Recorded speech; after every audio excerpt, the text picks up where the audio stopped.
السلام علیکم ورحمۃ اللہ وبرکاتہ۔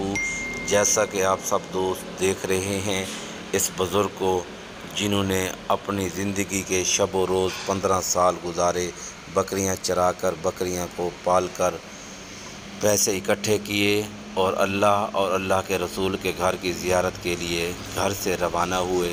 دل میں سچی تڑپ اور محبت لے کر جب پہنچے تو انہوں نے اپنی عقیدت اور محبت سے جب حضور کا روضہ دیکھا تو یقیناً آج سے 1400 سال پہلے والا دور نظر آ رہا ہے۔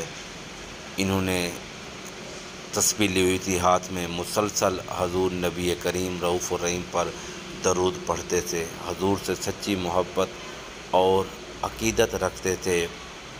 اللہ پاک سے دعا ہے کہ اللہ تعالی ہم سب کو ایسی محبت، عقیدت، الفت عطا فرمائے۔ انہوں نے اپنی محبت کا اظہار کیا۔ اب بھی خبریں گردش کر رہی ہیں کافی کہ ان کو دوبارہ بلایا جا رہا ہے، دوبارہ شہزادوں نے ان کو دعوت دی ہے اور یہ دوبارہ حج پہ بھی جائیں گے اور عمرے پہ بھی جائیں گے۔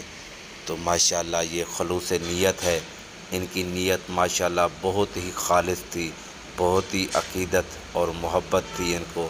تو اللہ پاک نے ان کو اپنے گھر میں بھی بلایا اور روضہ رسول پر حاضری بھی دی انہوں نے۔ اب واپسی پاکستان پہنچے ہیں تو لوگوں کا جم غفیر ہے، ہجوم ہے، لوگ دور در جوگ آ رہے ہیں ملنے کے لیے، زیارت کرنے کے لیے، دیکھنے کے لیے اور دعائیں لینے کے لیے اس بزرگ کے پاس پہنچ رہے ہیں۔